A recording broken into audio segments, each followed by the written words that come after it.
జై తెలుగుదేశం, జై తెలుగుదేశం, జై తెలుగుదేశం. జోహార్ ఎన్టీఆర్, జోహార్ ఎన్టీఆర్, జోహార్ ఎన్టీఆర్. వేదిక పైన, వేదిక ముందర ఆసీనులైనటువంటి నాకు ప్రాణ సమానమైనటువంటి తెలుగుదేశం పార్టీ కుటుంబ సభ్యులందరికీ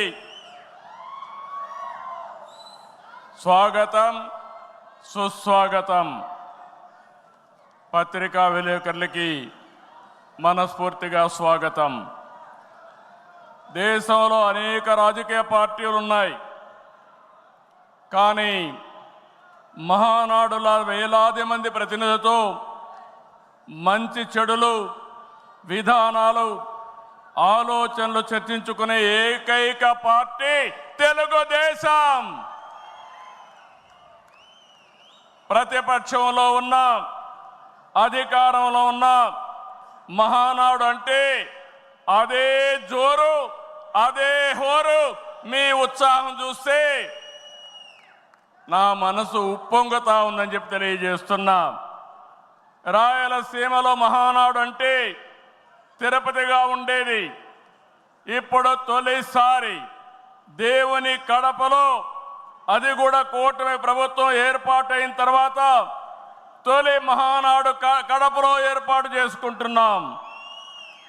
ఈరోజు కడప గడ్డపై జరుగుతున్న ఈ మహానాడు చూస్తే ఎన్నికలై ఏడాది జరుగుతున్నా మీలో ఆ కసి, ఉత్సాహం, ఉద్వేగం ఏమాత్రం తగ్గలేదు.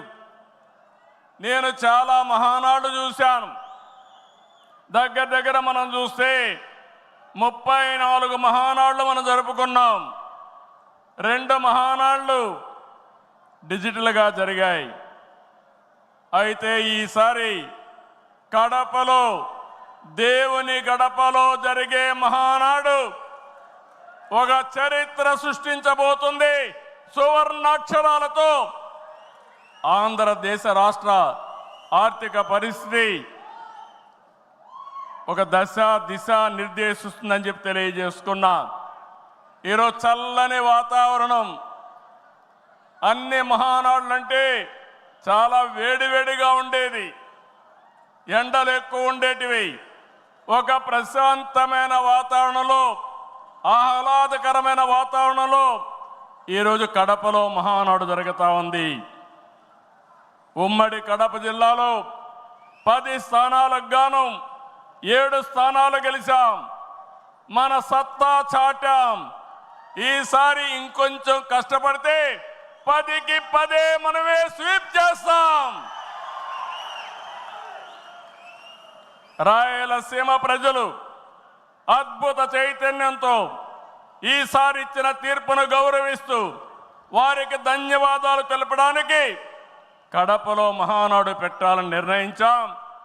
ఈ మహానాడుని మీరు చూస్తే బ్రహ్మాండంగా చేసిన నాయకులకు, కార్యకర్తలకు మనస్ఫూర్తిగా అభినందనలు, కృతజ్ఞతలు. 2024 ఎన్నికల్లో పార్టీ సాధించిన విజయం అసామాన్యం. 93% స్ట్రైక్ రేట్, 57% పైన ఓటు షేర్తో కొత్త చరిత్రను సృష్టించాం. ఇది ముమ్మాటికి కారణం పసుపు సైనికులే. ఇక్కడుండే మీ నాయకత్వమే కారణమని మీ అందరికీ విజ్ఞప్తి చేస్తున్నాం. మీరు చేసిన పోరాటాలే నేటి అధికారం, మీ త్యాగాలే నేటి ఈ స్థానం. ఇది కాకుండా సమయానుకూలం మనం ఎప్పటికప్పుడు స్ట్రాటజీ కూడా ఆలోచించినప్పుడు జనసేన, బీజేపీ పొత్తు పెట్టుకుని ఎన్డీఏ ఏర్పాటు చేసుకున్నాం.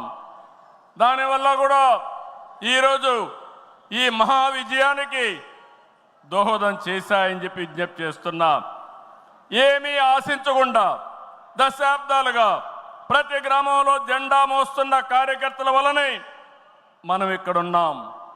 నేనే కాదు, ప్రతి ఎమ్మెల్యే, ప్రతి ఎంపీ, ప్రతి మంత్రి గుర్తించుకోవాలి. 43 ఏళ్ల ప్రస్థానంలో దేశంలో ఏ పార్టీ ఎదుర్కొన్నటువంటి సంక్షోభాలు పార్టీ ఎదుర్కొన్నాం. అయితే పార్టీ పని అయిపోయిందని మాట్లాడిన వాళ్ళు వాళ్ళ పని అయిపోయింది తప్ప పార్టీ మాత్రం ఎప్పుడు ఎక్కడ తిరిగి చూడలేదు. తెలుగుదేశం జెండా రెపరెపలాడుతూనే ఉంటుంది. నాటి ఎన్టీఆర్ చేతిన్న రథం నేను చేసిన వస్తున్న మీకోసం పాదయాత్ర, ఎన్నికల ముందు లోకేష్ చేసిన యువగళం వరకు కార్యకర్తల్లో అదే పోరాట స్ఫూర్తి. పాలనంటే హత్య రాజకీయాలు, కక్ష సాధింపులు, వేధింపులు, తప్పుడు కేసులని మార్చేశారు గత ప్రభుత్వం. విధ్వంస పాలనతో రాష్ట్రాన్ని సర్వనాశనం చేశారు. దీన్ని ప్రశ్నించిన తెలుగుదేశం కార్యకర్తల్ని, నాయకుల్ని